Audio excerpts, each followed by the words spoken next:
No primeiro encontro com o presidente russo, Vladimir Putin, desde a invasão da Ucrânia por Putin, o presidente chinês Xi Jinping prometeu forte apoio aos seus respectivos interesses centrais, conforme reportou a agência de notícias estatal chinesa Xinhua.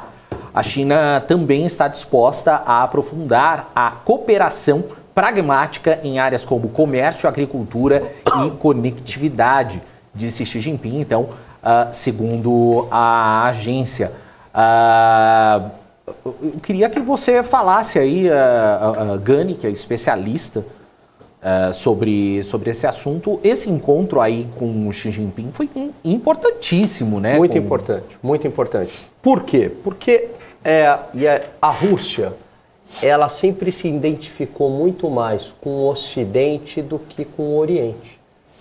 A Rússia está na Europa, a Rússia não está na Ásia. Quando eu estou falando de Rússia, eu estou falando ali da capital, de Moscou. Então a identificação com o Ocidente, até uma identificação do ponto de vista cultural, do ponto de vista religioso, é muito mais do lado ocidental. E veja que mesmo com a Rússia sendo comunista, durante a Segunda Guerra Mundial, a Rússia ficou do lado do Ocidente para derrotar o nazismo e foi fundamental na derrota do nazismo. A Rússia tem todas as suas divergências ideológicas com os Estados Unidos, mas, de certa forma, a relação Rússia e Estados Unidos mantém uma certa ordem no Oriente Médio, né?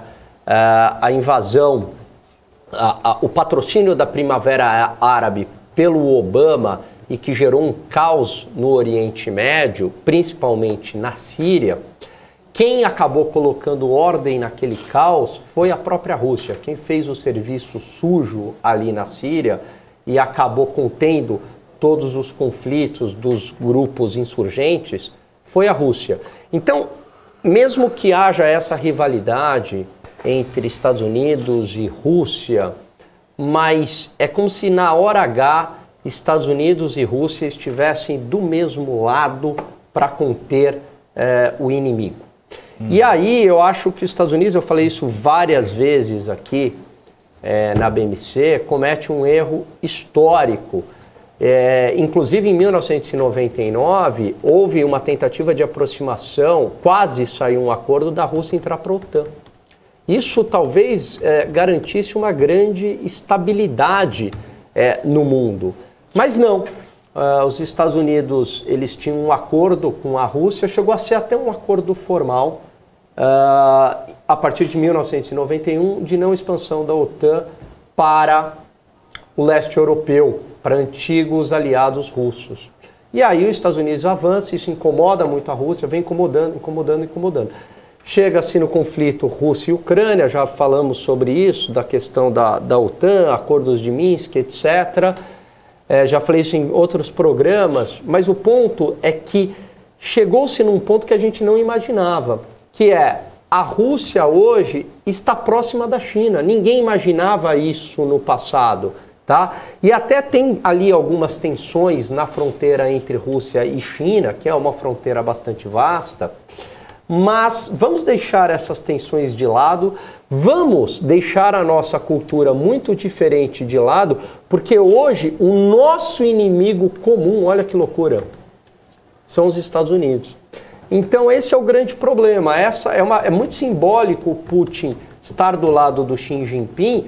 E a Rússia só não naufragou por completo, não por completo, ela não naufragou porque a China ficou do lado da Rússia durante a guerra com a Ucrânia. Então a Rússia sempre tinha para quem vender, para a China. Então vendia o petróleo para a China, chegava lá para os países desenvolvidos, vende o gás, tal, vende a commodity para a China, só passa pela China, só dá uma volta maior. A China se tornou a compradora, né? Dando vazão para esses produtos russos. Então, assim, é algo bastante simbólico do que acontece, é um enfraquecimento geopolítico para o Ocidente. E hoje os Estados Unidos vai contar com quem como aliado? Rússia e China numa aliança, Estados Unidos antes contava com França, Inglaterra. O que é a França e Inglaterra hoje, gente? Com gravíssimos problemas econômicos, como é que você chega aí para a população e fala, não, agora estamos aqui, acabou, você não tem mais aquele arsenal, aquele simbolismo que você tinha no passado.